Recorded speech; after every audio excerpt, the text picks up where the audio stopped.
This is our 36-inch Rapol floor turntable. Also can be used as a welding positioner. It's got 1,500-pound capacity. It's got a foot pedal to operate the table, forward and reverse. It's got a console control.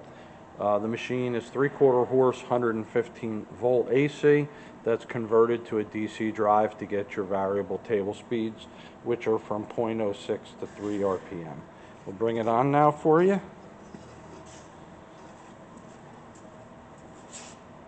Going forward.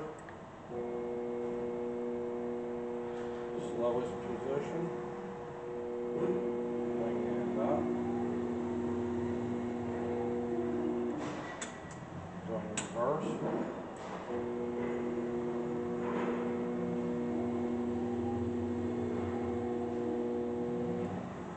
We purchased this table from a local company, and they said they really didn't use it.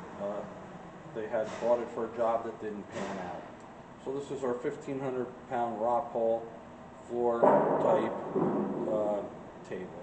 Thank you for watching our video.